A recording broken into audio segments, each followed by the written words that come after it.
The Centre for Human Rights Research is located at the University of Manitoba's Fort Garry campus, which is on the ancestral and continued lands of the Anishinaabeg, the Innu, the Ansinnanu, the Oceti-Sakowin, and on the national homeland of the Red River Métis. All of us in these territories are governed by the promises and the relationships, much of them unfulfilled, of Treaty 1, the first of Canada's numbered treaties, and also of the Manitoba Act. We recognize that those of us in southern Manitoba have benefited from and continue to benefit from colonization, particularly of Treaty 1 lands, but also of the waters of Treaty 3 and the hydroelectric power, particularly of Treaty 5 territory, but also of Treaty 1, 2, 3, and 4. My name is Pauline Tennent. I am a settler, an immigrant, and a mum, and all of this impacts the work I do as a researcher and manager at the Centre for Human Rights Research at the University of Manitoba. Since 2012, the Centre for Human Rights Research at the University of Manitoba has been supporting interdisciplinary and collaborative projects to research and advocate for human rights and Indigenous sovereignties and resurgence.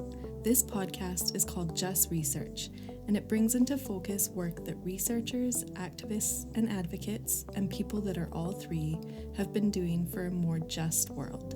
We welcome you to Just Research. On the third episode of our first season, we talked with Dr. Lindsay Larios, an assistant professor in the Faculty of Social Work at the University of Manitoba.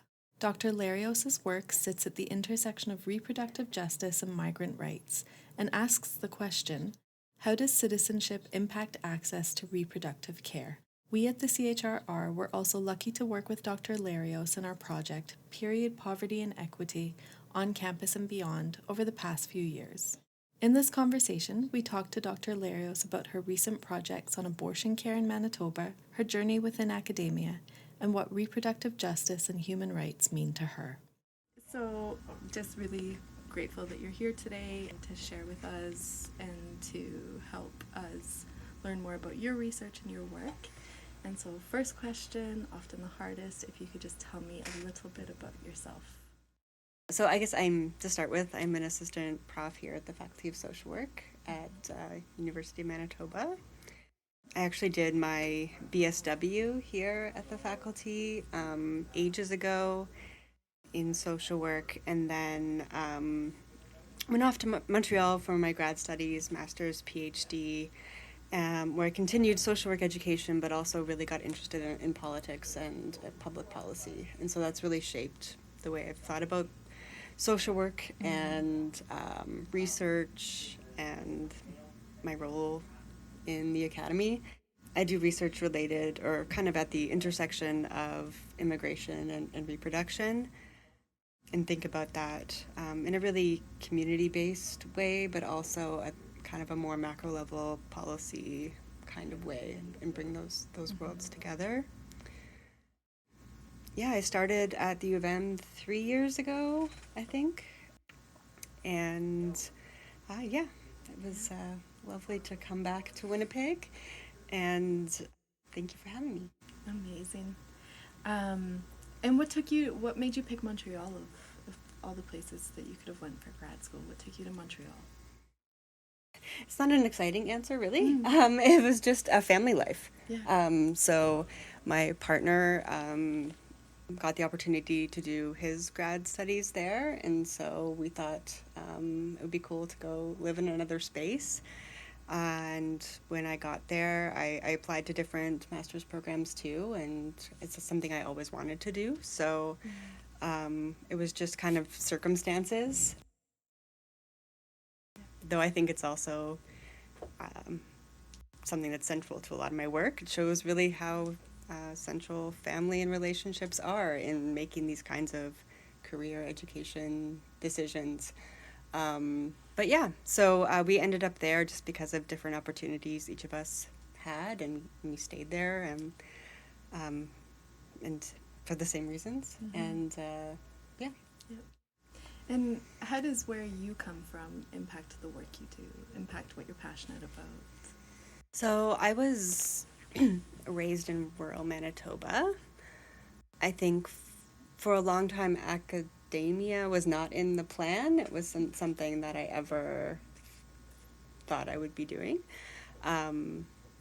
Certainly went into, social work for the reasons that I think a lot of people, but especially young women, go into social work, wanting to be part of a helping profession that could do some good in the world. And kind of when I got here and when I went through that, just felt like, so many of these problems feel bigger than what we can tackle within an individual kind of clinical relationship. And so that took me to kind of looking at the bigger policy level kind of stuff and what kind of interventions can we make there. And when you say drawn to social work as a helping profession, what are some of the challenges in that profession as well? How do you also see those play out in your work, or do they?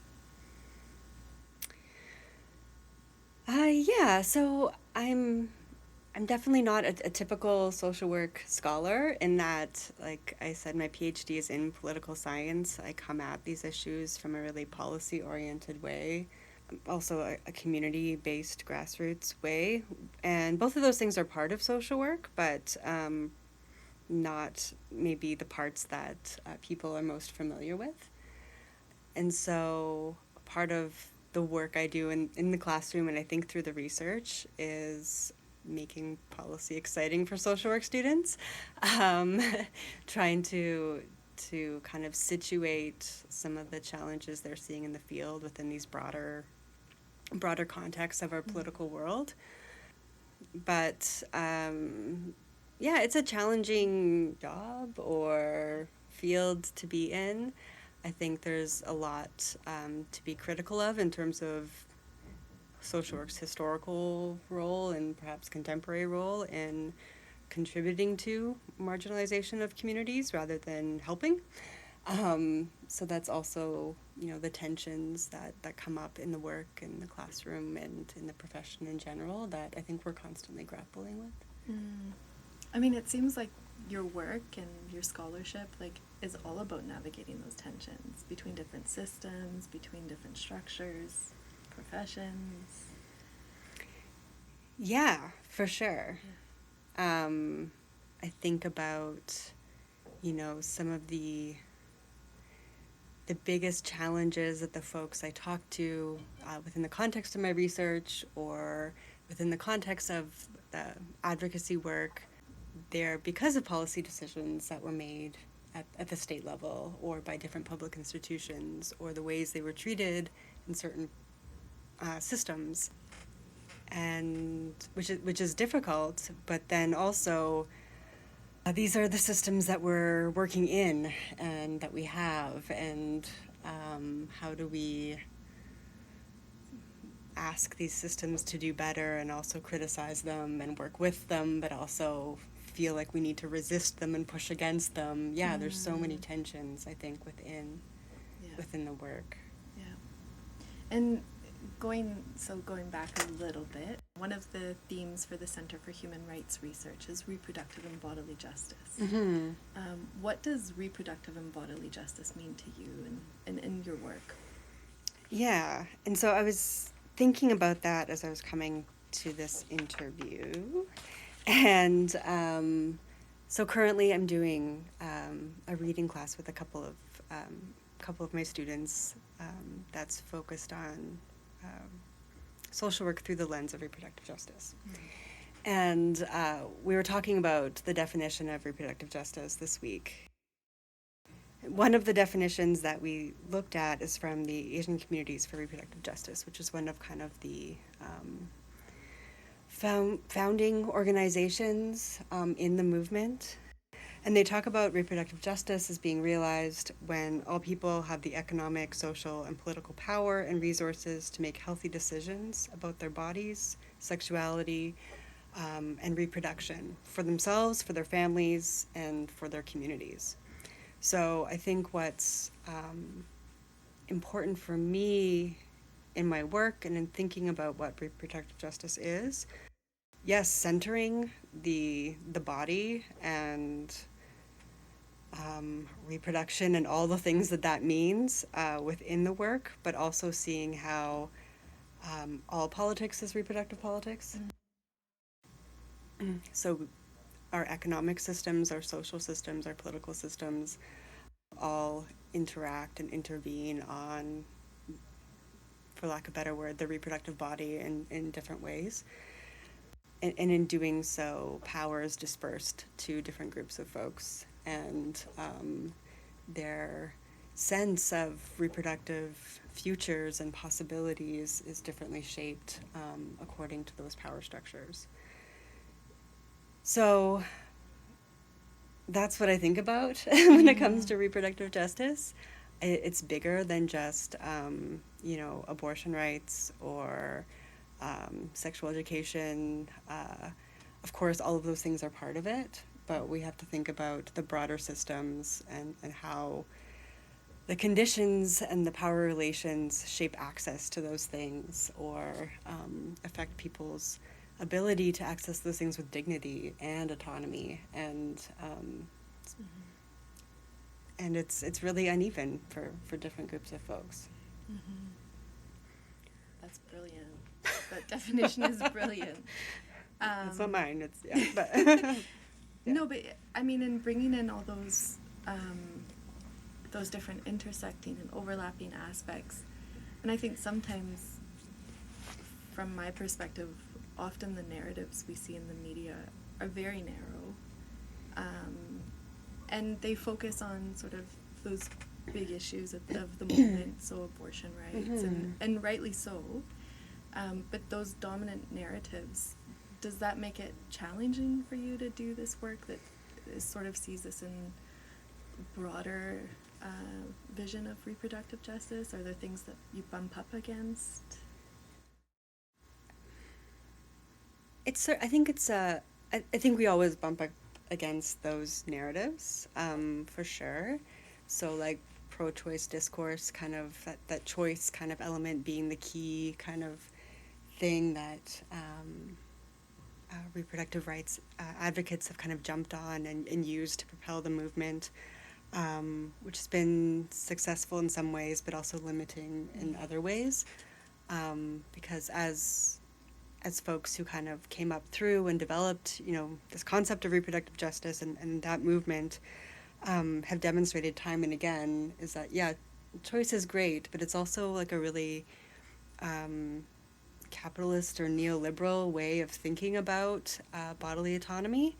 And so if we're not also considering things like access and dignity and all of these other systems that come into play, all these power relations, then we're living out a huge part of the issue, and also a lot of different groups of people who feel like they don't actually have access to even make the choice.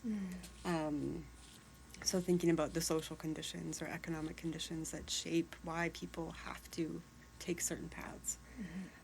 So I think a lot of the kind of more mainstream reproductive rights activism for a long time has not been as inclusive to the full range of issues that impact reproductive lives, reproductive possibilities. And I think reproductive justice does offer us language to change that.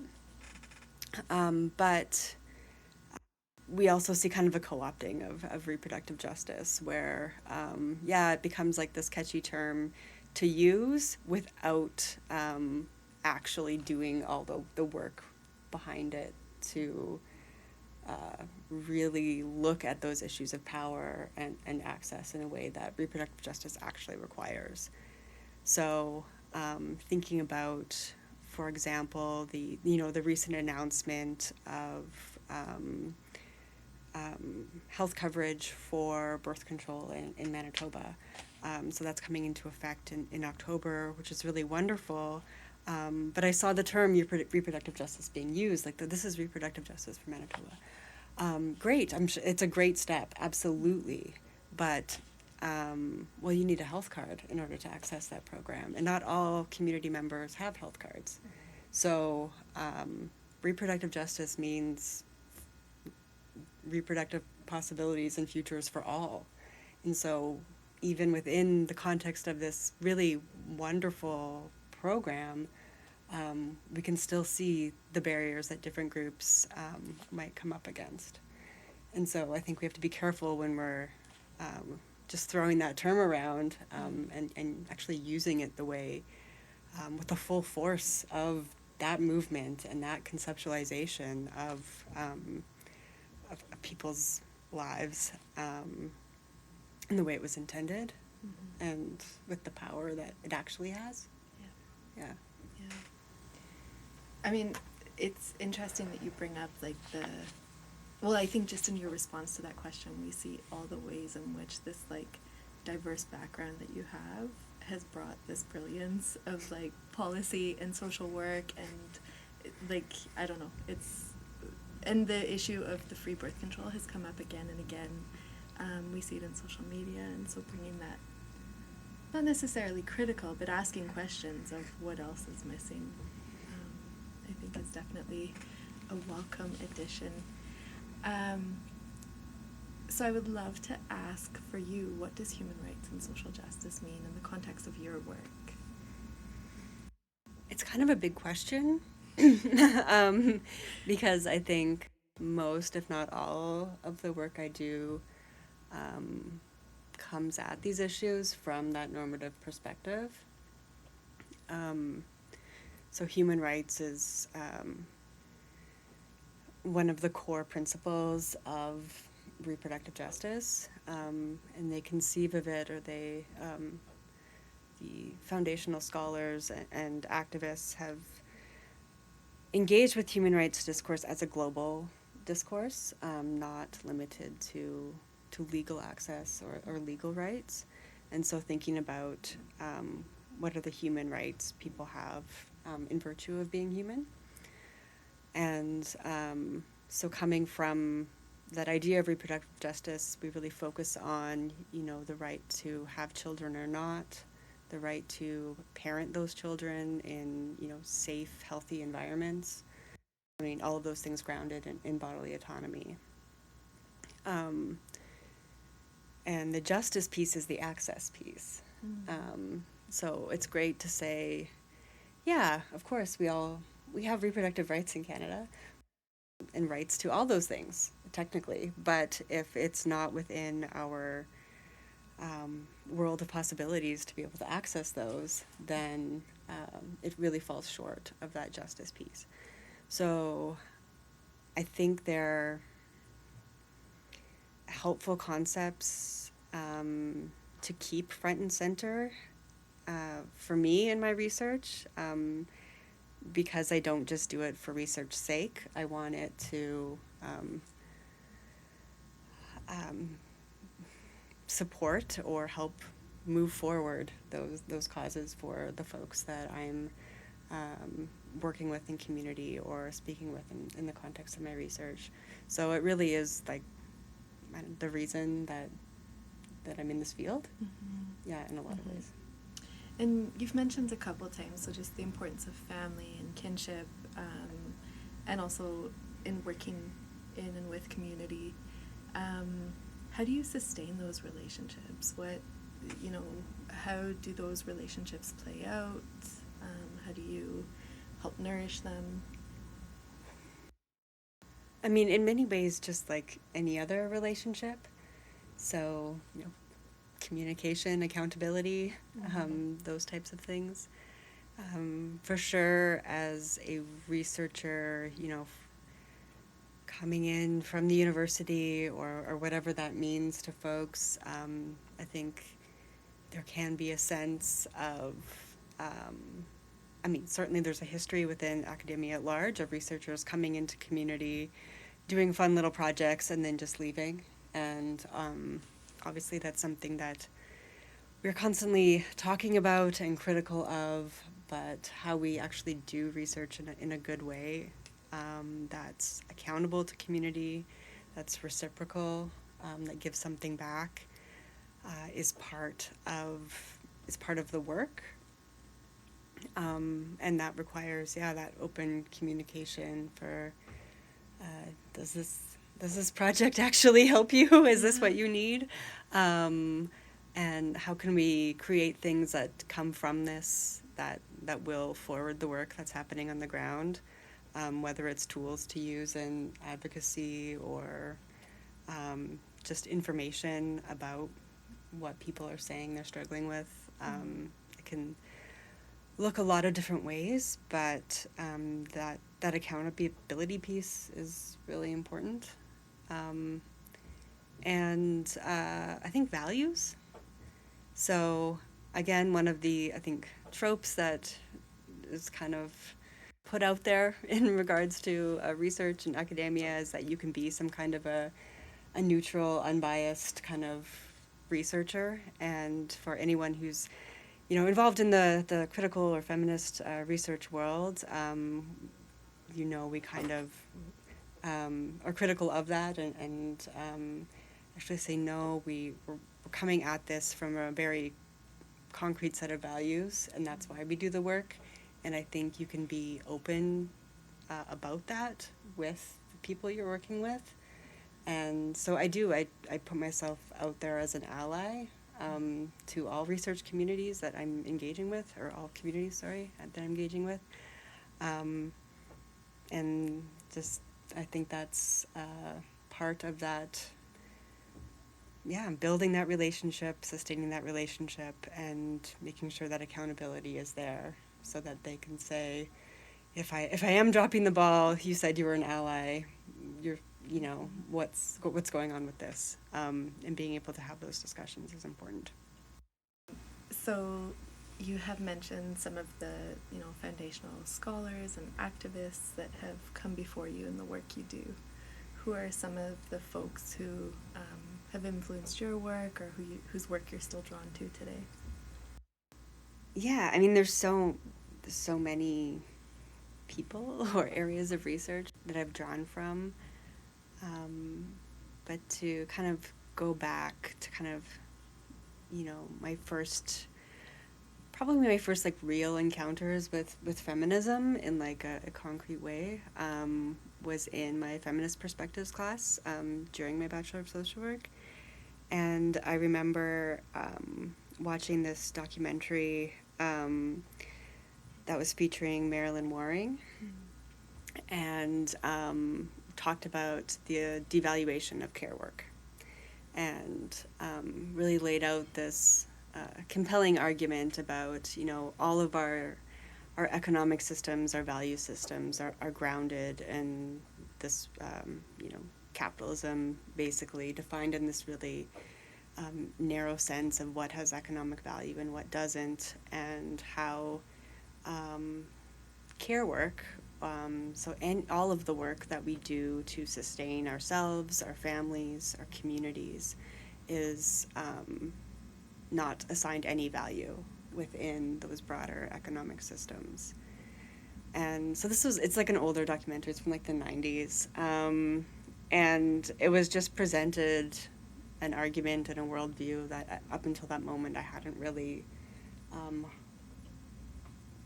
don't know about thought about, but at least like seen laid out in that way. Mm-hmm. And this idea of centering relationality, centering care work, care broadly, really took me on this path, and started, reading about care ethics and how, theoretically what centering care within our democracy would look like, or within our societies would look like. So drawing a lot on the work of like Joan Tronto during that period of my academic career. And then also, being introduced to concepts of intersectionality.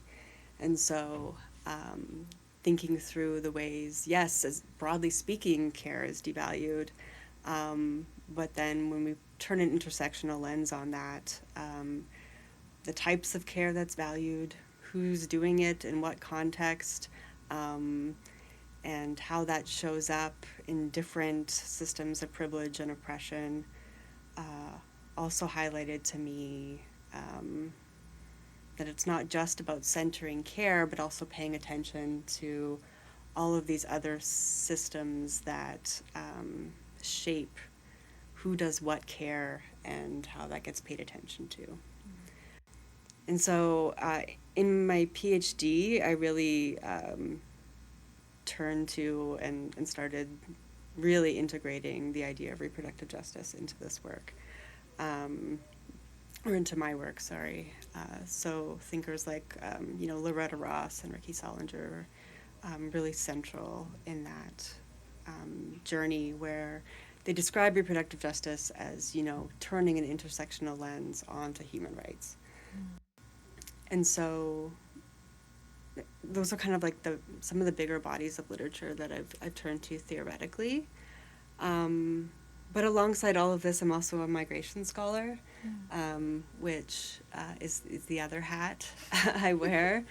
And that's the piece I think that came through for me when turning that intersectional lens on issues of care, on issues of reproduction, the ways in which we use borders and citizenship and administrative categories to control who gets to care for their families, who gets to access care for themselves, and thinking through kind of that critical citizenship lens has also been really important for the work I do. I mean, it sounds like also like turning that intersectional lens on human rights. But so you mentioned your PhD, which you finished up in Montreal. What was your PhD on? What did you look at? So I did my PhD in political science at Concordia University in Montreal, and focused on precarious immigration status as an issue of reproductive justice. So all of the ways, or trying to unpack the ways in which these administrative immigration categories like, work permit holder, migrant worker, international student, refugee claimant, having status or not, being between statuses, all of these different pieces of our immigration system that make folks really precarious for different reasons, also have an impact on their reproductive futures, or how and if reproductive justice is even part of their reality. So can they access health care if they become pregnant, or is that something they have to pay for out of pocket? Will they lose their job and not have their work permit renewed if they become pregnant? And what does that mean in a context like Canada, where we say, we care about gender and feminism and women's rights and workers' rights, and yet we have people who are losing jobs when they become pregnant.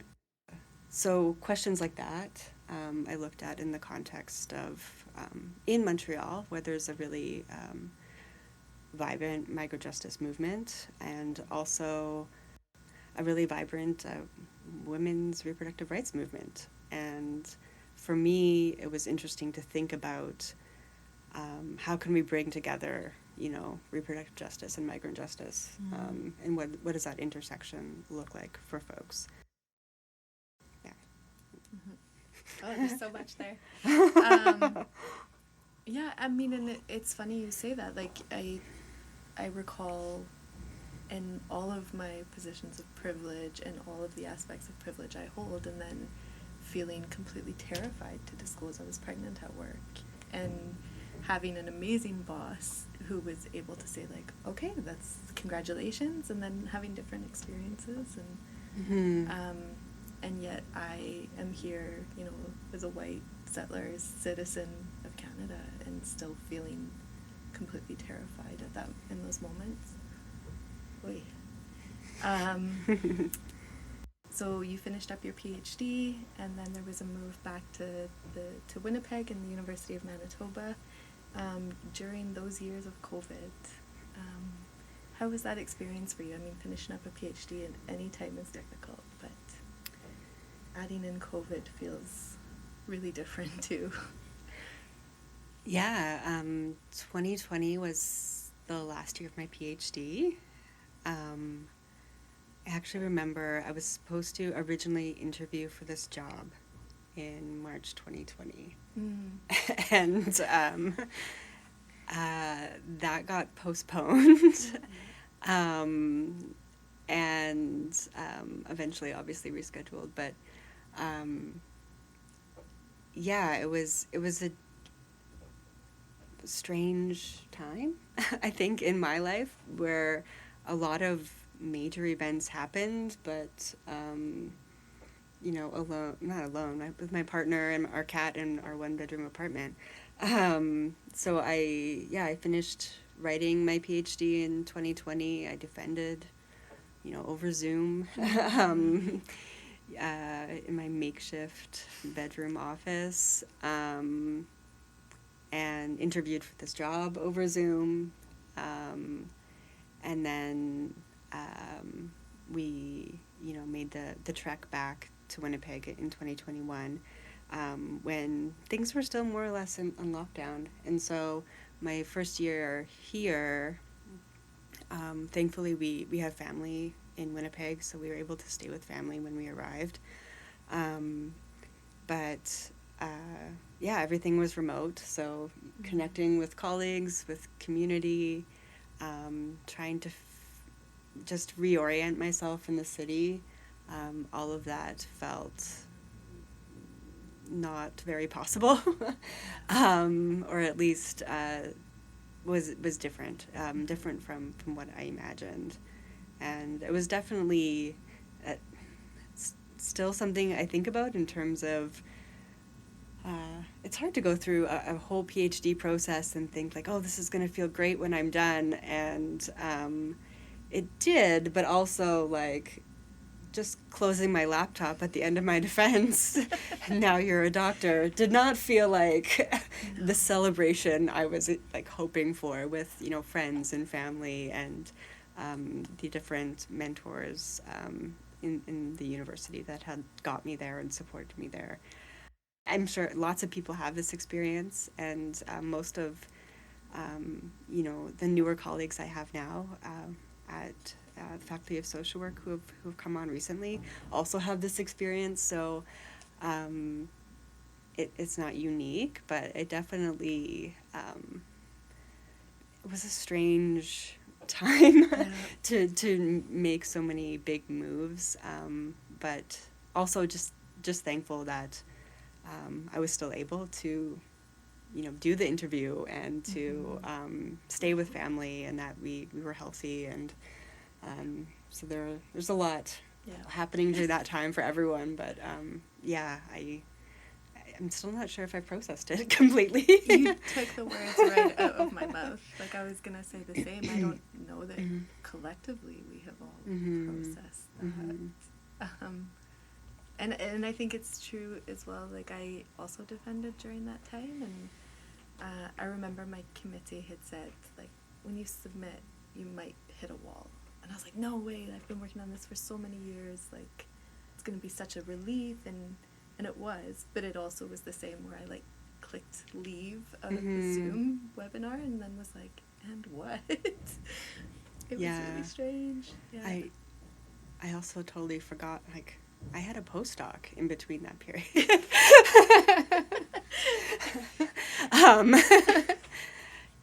So that I defended in December, and I had 6 months between when I defended and when I was starting this job. So I had a brief postdoc, but again, I never saw my supervisor or went to the university. It was all remote. So again, it was like, I did do that, but was that at the U of M? No, it was Guelph University. Okay. Okay. So your research now and the projects you're working on, would you like to share a little bit about those? Yeah, sure. So my most recent project focuses on access to abortion in Manitoba.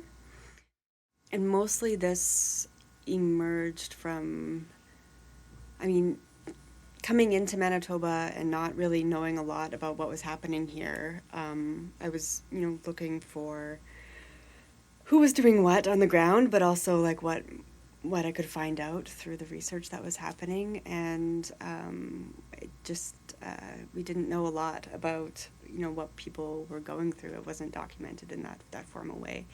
So in part, this was just to kind of get that lay of the land in a way.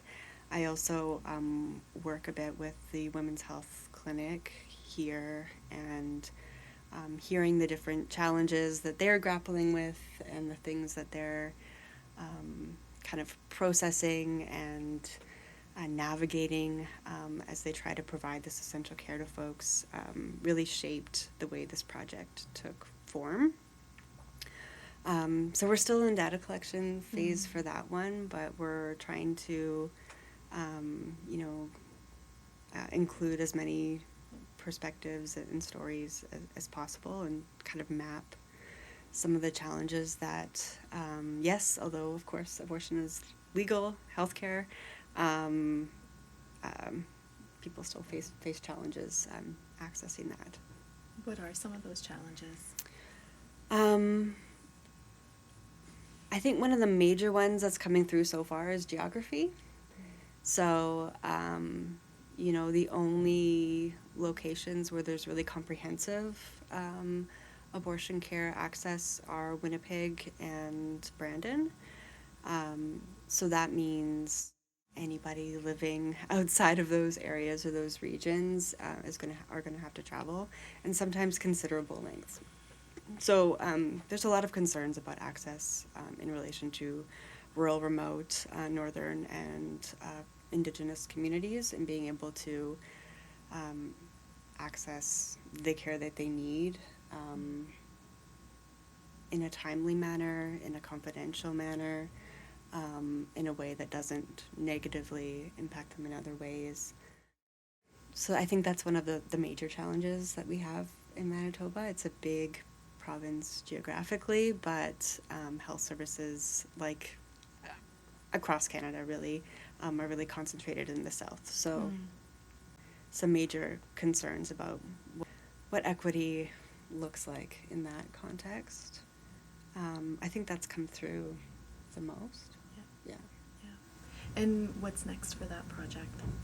Yeah, so we're just wrapping up data collection, so still doing interviews, collecting survey responses, and so we'll get into some more in-depth analysis in the coming months, hopefully, and kind of chat with the partners for that project as to what they want to see in terms of tangible outcomes that would be helpful, and go from there. But yeah, it's been a really so far a great project. I think we're capturing something unique about Manitoba and the way people think about reproductive justice here.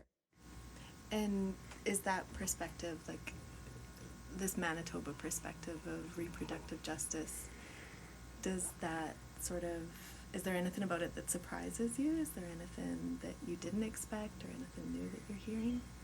I think I'll be able to answer that once we do the analysis a little more. Yeah. But one of the things we were talking about, certainly like within our last team meeting, was just, one of the things we asked people is like, what does reproductive justice mean to you? Mm-hmm. This is what it means to us, and like where we're coming from. Does this definition resonate with you? What would it mean to you to have reproductive justice? And it's been interesting to hear the different responses and who's thinking or like the ways that people think like globally about it, and then others who are, for whom the pro-choice framework is really important, and those different perspectives coming out, I think has been interesting to capture. Yeah. And here at the University of Manitoba, we sometimes see the presence of some groups on campus who have pretty loud voices in the anti-choice sort of sentiment, and how do you see that impacting on the university community, on the community in which we all work and study? So it's something we ask about in the survey, is how, have people seen these types of demonstrations, been confronted with this type of discourse, and how does it make them feel? And people are impacted by it. It's something, certainly that they're speaking out about in the survey, at least, as having a negative impact, making them feel less safe. So I have that in the back of my mind when I think about what that kind of presence means on campus for anybody who has a uterus, who might find themselves in a position where they need abortion care, or for all types of reasons. Thinking about the images that are being used and the sentiments that are being expressed are fundamentally not grounded in the reality of what this care actually is, and that it is life-saving health care, and people need to access it for all types of reasons, whether it is an unwanted pregnancy, whether it's a pregnancy that was very much wanted and turned out to be non-viable, or a miscarriage, or any type of medical issue that means this pregnancy couldn't go forward. So I think it impacts all types of people with uteruses, but families, parents, to see that kind of imaging and think about this doesn't represent their experience and what they went through, and then be confronted with that at their place of work or their place of study feels like it creates an unsafe environment for people to live their daily lives. Yeah, absolutely. Yeah. Did you want to talk about your other research project? Yeah. So as I've said, my work really, I think, in a lot of ways, thinks about the ways that reproductive justice is shaped by borders, jurisdiction, immigration, administrative categories, those kinds of things. So the other project that we're kind of wrapping up, which is exciting, is looking at the experiences of medically uninsured folks in Manitoba who become pregnant and need to access reproductive care. So within the context of Manitoba, that's thinking primarily of people without access to public health insurance. So that includes international students, it's workers with permits under 12 months, some refugee claimants in certain situations, family sponsorship applicants who are on visitor visas, who are nonetheless living here with their families, who are Manitoba residents, and any type of immigration system where people are, or immigration situation where people are between those categories, find themselves without status or undocumented. I mean, one of the major challenges when you don't have health insurance and you become pregnant is financial. And so, yes, there are private insurance companies or private insurance plans that many of those folks have, but often prenatal care, obstetric care is not included in those plans. And so it's, a type of care that's often uninsured, even if you have the best plan out there. We talk to a lot of service providers in the community sector, but also in the public sector, healthcare providers, and folks who had kind of gone through that experience, just to see how it's navigated here in Manitoba. It was really, I think, not a lot of surprises, I think, for me. I think we see a lot of similar challenges to, the Quebec context and the work I did there, and really seeing that it's systemic to the way that our immigration system works and classifies people. And it's just not meant for pregnant people. Like I was saying, keeping your work permit while being pregnant and not be able to work, and then having a newborn, well, when it comes to getting that renewed, it might not happen for you.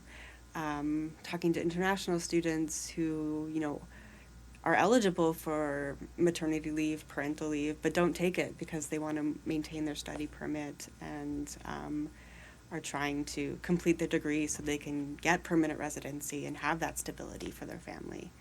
All while having a newborn. All while having a newborn, yeah. And so we look at this, again, through the lens of reproductive justice. So one of the key elements in that framework is, the right to have children. And so the question that emerges in this work and a lot of my work is, well, who actually has the right to have children here? Who actually has access to the resources and the things that they need? And why do we have these categories? And does this make sense? I mean, it speaks to one of the many ways in which, issues of pregnancy have just been marginalized or left out of lots of different broader systems, and I think immigration is certainly one of those. Mm-hmm. And when you mention the financial costs, what sort of ballpark are we looking at here for those folks who are falling into those categories? So in my work in Montreal, I can say in that context, the average for folks I talked to was about $11,000, but it ranged from $6,000 to $30,000. So it's not standardized in a lot of ways because you can't really anticipate the care that you're going to need in that context. So people are paying separate fees for hospital rooms and nursing care and that kind of thing. And I think that tends to be about $2,500-ish a night or 24-hour period. But then separate physician fees. So for your delivering physician, your anesthesiologist, that's a couple $1,000s, and labs, ultrasounds, those are also extra fees. So it really adds up for the folks I've talked to. I think that $10,000 range is not out of the ordinary. And higher if C-section or some other risks or medical issues arise that mean a longer hospital stay. So, again, the people who are most vulnerable are paying the higher fees or higher costs because they require more care, which isn't, the way we typically think of healthcare working in Canada. And then the other thing that came through in that research is that hospitals are starting to ask for deposits within the third trimester. And this is something I also saw in Quebec, but the amounts that people were being asked for here were really shocking. So $25,000-$30,000 as a deposit to continue care in your third trimester, which was really shocking and just not possible for people. And so we know when confronted with those types of barriers, people just don't get the care they need at the time in their pregnancy when they need it the most, probably. Yeah. And the last thing that came through that was also a bit shocking for myself and folks in community that I've been working with is that we were seeing accounts of, accounting or finance departments engaging with border authorities. And so the idea that using the threats of CBSA and everything that comes with that to, pressure people to ensure they pay their bills, basically. So this is, in some provinces, a violation of your health privacy, sharing that information, but it seems to have been an increasingly common practice here. So, there's some pretty, I think, important issues that have come up that I hope we can do some work on, because it's really that kind of surveillance or threats just shouldn't be happening in the context of healthcare. Yeah, absolutely. And you mentioned there's the financial costs, which are massive barriers, but there's some other burdens and challenges that folks are facing, and what would those be?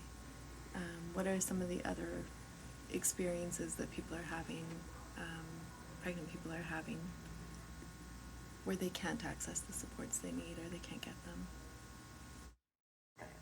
So I think thinking back, I guess more to my work on this issue in Montreal, all of these components, having to pay, feeling like this isn't a space that was made for them, that they're not welcome in, feelings like the care they're receiving is a favor and they should be grateful. I think ultimately also led to cases where folks didn't feel like they had dignity and bodily autonomy within their birthing process. So felt that, okay, because I'm not really supposed to be here, so I should just be grateful for the care I get, so I'm not going to speak out when something is happening that I don't understand or that I didn't give consent to.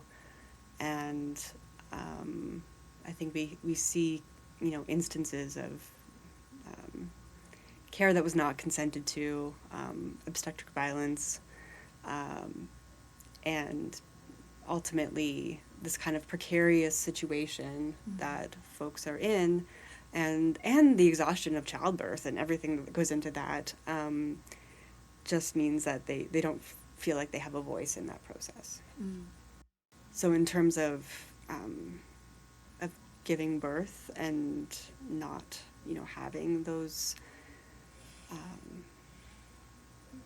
it not being a space that's meant for you, it impacts their sense of dignity and how they engage with the system beyond, yes, maybe I can pay for services, but how does it feel in that space? How does it feel interacting with folks?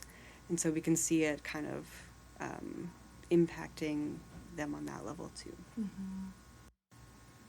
Like it's such a moment in life when you're already feeling, I don't want to use the term vulnerable, but you're going through so much anyway, and then feeling at the whims of these different systems and individuals, and wow. Yeah. So I'm thinking of a Winnipeg example where an uninsured mother gave birth on her own with no family support, because they weren't in the country at the time, and then she told us that 3 hours after giving birth the finance office was calling her, and she described walking down to that office just hours after giving birth with cash in her hand, because this is what they told her she needed to do. And no one should ever be in that position. That's not dignity. That's not care. These are spaces of care. And it was just a really tragic kind of story, and what that must feel like, to have your life and your baby's life just reduced to that something so transactional. Yeah. To this financial transaction, when on social media you see mothers being able to share my first meal post-birth. Absolutely. Yeah. And then you have someone walking to make a payment. Yeah. So in the past year, you worked with the Center for Human Rights Research on the Period Poverty and Equity on Campus and Beyond project. Can you tell us a little bit about how you got involved in that project? Yeah. I think it was in part with just a conversation I was having with Dr. Julia Smith, who was also a part of the project. We were having coffee in this UMSU building, and she was like, hey, I went around and looked at all the washrooms and saw, just to see where, menstrual supplies were. And I couldn't find any. Isn't that weird? I was like, that is weird. And then she came back to me, and the folks at the Center of Human Rights Research kind of, came together with this idea, and I was invited to be a part, and Julie had already hooked me in with that observation, and it was a really fun project in a lot of ways, because we got to explore the campus in a different way and through a different kind of lens that I'd never seen it through. So part of that project was kind of doing this audit or mapping out where we could actually find menstrual supplies around campus. And I think for me, kind of the through line I see is, all the different ways that we signal who these spaces are for. And it was really striking to see how few washrooms actually, had supplies, even though, many of the people, if so many people that we know and interact with on a daily basis, use these spaces for that basic bodily function. And so I think it was certainly an impactful project, I hope, for myself, for sure, but I think it also has a lot of reach in terms of raising important questions about how to make these spaces more inclusive. Yeah, I don't think I'll ever look at a bathroom the same. I know, right? Everywhere I go is looking for period supplies, for sharps disposal boxes, for change tables, and seeing, sometimes how few places actually have those available. When you think about your work as you move on and what's next for you, what does that look like? So I think it's been really interesting to do this more Manitoba-focused research. It's a new context for me that I hadn't explored in relation to these issues of reproduction before. And I've been talking a lot with colleagues across Canada about what this looks like in different spaces. So I think I'd like to do have a more pan-Canadian kind of focus, and just think about the different ways that provinces respond to these needs. What can we learn from other ways that things are being done elsewhere? So thinking about in Quebec, for example, I believe it was 2021, they introduced a policy where all kids, regardless of status or status of their parents, had the right to healthcare. And that's there could be challenges with how that's implemented, of course, but how can we take that advocacy and that knowledge and that idea and replicate it, for kids of different families with different, immigration statuses across the country? How can we learn from what's happening in these different spaces, what the migrant justice movements are doing across the country? I think there's a lot of potential in that collaboration, and of course it's happening, but I'd like to kind of think about that in the context of my research. And have there ever been projects that you've wanted to do but couldn't get them off the ground for many reasons or any reason, or projects that maybe come to mind but it doesn't quite come together? Probably. So something I had proposed kind of exploring in my postdoctoral work before I took this job and that got cut short was kind of the role of mutual aid and informal birth supports for folks encountering challenges in mainstream healthcare systems, whether that's people with different birthing expertise that's not being recognized because they're not registered midwives or whatever, or the role of doulas as people who can assist people navigating those systems. I still think a lot about what that might look like and how those kinds of community supports operate. It's a challenge to look at or to think about because, at least when I think about the Quebec context, an unregistered midwife isn't legally allowed to assist with a birth.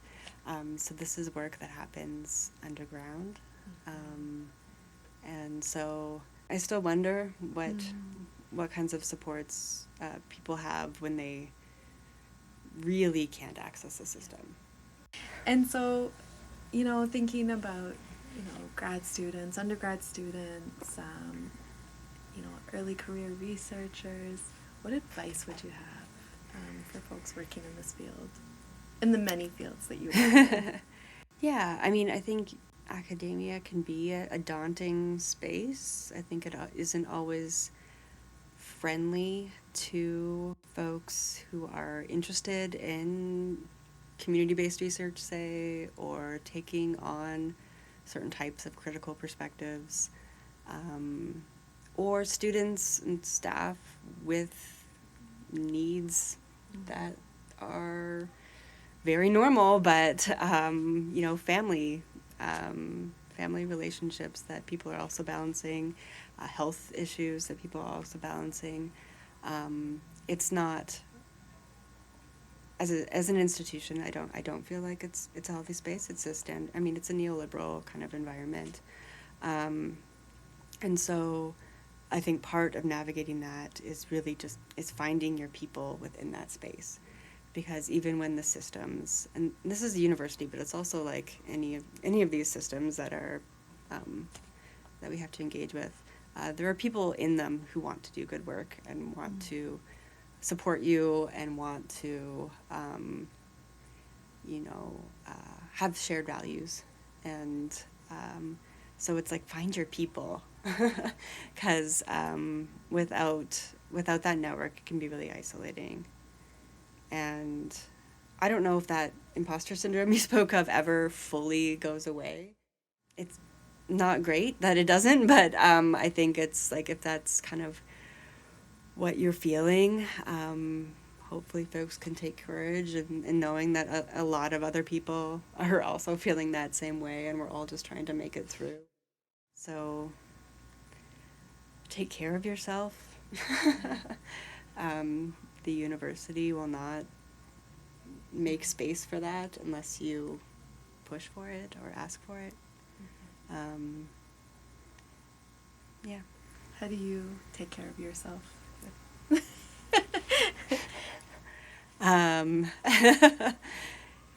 Yeah, I don't know. This is a constant challenge.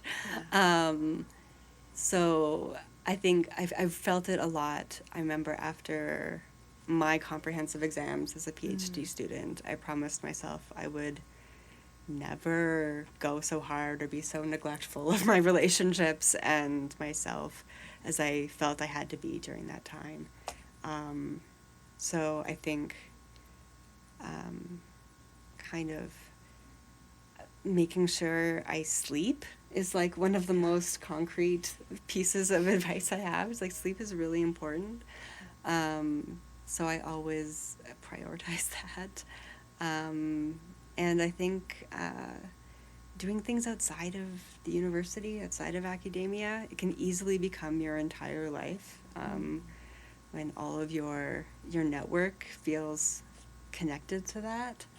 But I think one of the times where I kind of feel the most relaxed and like not thinking about all of the different things that are part of this job and this world is when I'm, hanging out with my nieces and nephew, and when you're around kids, it's hard to think about anything else other than whatever it is that they're presenting you with, and so finding time for those family relationships or whatever it is that can get you absorbed in life in a totally new way, I think is really valuable.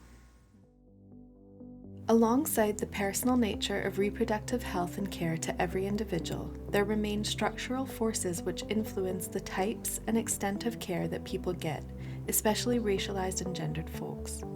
Dr. Larios' work sheds light on the deeply personal but also political stories of immigrants across Manitoba, echoing the feminist slogan, "The personal is political."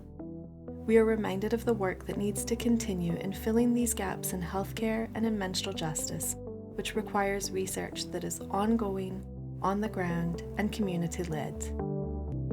We'd like to thank Dr. Lindsay Larios for taking the time to talk with us on this episode of Just Research. This podcast was produced by CHRR's Knowledge Mobilization Coordinator, Angela Cicerone, and similar to other initiatives at the CHRR, benefited tremendously from the guidance of Dr. Adele Perry.